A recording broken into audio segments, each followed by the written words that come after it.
পাচ্ছি যে আমাদের এই অভ্যুত্থান এবং বিপ্লবের পরেই দেশে অরাজকতা নাশকতা করছে ফ্যাসিস্ট এবং তাদের দোসররা। আমরা দেখতে পাচ্ছি যে বিভিন্ন জায়গায় এখন গোলাগুলি চলছে, মন্দিরে হামলা হচ্ছে এবং নাশকতা ও লুটপাট করছে। আমরা মনে করি আমাদের যে ছাত্র নাগরিকদের অভ্যুত্থান তাকে নস্যাৎ করার জন্যই পরিকল্পিতভাবে এই ধরনের ঘটনা ঘটানো হচ্ছে। আমরা মুক্তিকামী ছাত্র জনতাকে সজাগ এবং সতর্ক থাকতে আহ্বান জানাচ্ছি এবং আমাদের যে অন্তর্বর্তীকালীন সরকার, আমরা সেই সরকারের যে প্রস্তাবনা 24 ঘন্টার সময় নিয়েছিলাম, জরুরি পরিস্থিতি মোতাবেক আমরা এখনই তার একটি রূপরেখা ঘোষণা করছি। আমরা সিদ্ধান্ত নিয়েছি যে সর্বজন গ্রহণযোগ্য আন্তর্জাতিক খ্যাতিসম্পন্ন নোবেল পুরস্কার বিজয়ী ডক্টর মোহাম্মদ ইউনূসকে প্রধান উপদেষ্টা করে অন্তর্বর্তীকালীন সরকার গঠন করা হবে এবং ডক্টর মোহাম্মদ ইউনূসের সাথেও আমাদের কথা হয়েছে।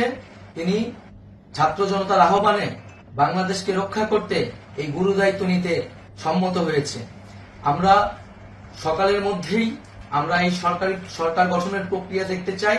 রাষ্ট্রপতির কাছে আহ্বান থাকবে যে দ্রুত সময়ের মধ্যে ডক্টর মোহাম্মদ ইউনূসকে প্রধান উপদেষ্টা করে অন্তর্বর্তীকালীন সরকার গঠন করা হোক এবং এই অন্তর্বর্তীকালীন সরকারের বাকি সদস্যদের নামও আমরা সকালের মধ্যে ঘোষণা করব। প্রিয় বন্ধুগণ, দেশে যে অরাজকতা চলছে, মানুষের জীবনের নিরাপত্তাহীনতা চলছে, সেজন্য আমরা রাষ্ট্রপতির কাছে আহ্বান জানাচ্ছি দেশে আইন শৃঙ্খলা পরিবেশ ফিরিয়ে আনার জন্য দ্রুত সময়ের মধ্যে কার্যকর ব্যবস্থা নিতে হবে এবং আইন শৃঙ্খলা বাহিনীকে সহযোগিতা করার জন্য মুক্তিকামী ছাত্র জনতাও রাজপথে থাকবে এবং অন্তর্বর্তীকালীন সরকার গঠন না হওয়া পর্যন্ত মুক্তিকামী ছাত্র জনতাকে রাজপথে থেকে তাদের যে অভ্যুত্থান, সেই অভ্যুত্থানকে রক্ষা করতে হবে। প্রিয় বন্ধুগণ, আমরা রক্ত দিয়েছি, শহীদ হয়েছি।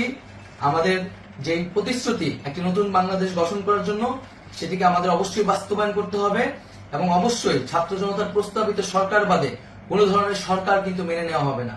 আমরা বলেছি কোনো ধরনের সেনাশাসিত সরকার অথবা সেনা সমর্থিত সরকার অথবা এই ফ্যাসিস্টদের দোসরদের কোনো বি টিম সরকার কিন্তু আমরা মেনে নেব না। কোনো গণবিরোধী সরকারকে মেনে নেওয়া হবে না।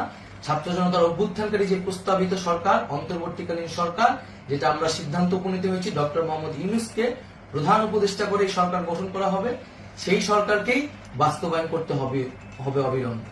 আগামীকাল সকাল থেকে সকলকে আহ্বান জানাচ্ছি রাজপথে থাকার জন্য এবং আমাদের যে সাম্প্রদায়িক সম্প্রীতি এবং রাষ্ট্রীয় সম্পদ রক্ষা কমিটির ঘোষণা হয়েছে বৈষম্যবিরোধী ছাত্র আন্দোলনের নেতৃত্বে, সকল পাড়ায় পাড়ায় এলাকায় এলাকায় সেই কমিটি পাহারায় থাকবে। আমাদের সংখ্যালঘু কমিউনিটিকে আমাদের রক্ষা করতে হবে, রাষ্ট্রীয় সম্পদ এবং এই দেশকে রক্ষা করতে হবে আমাদের।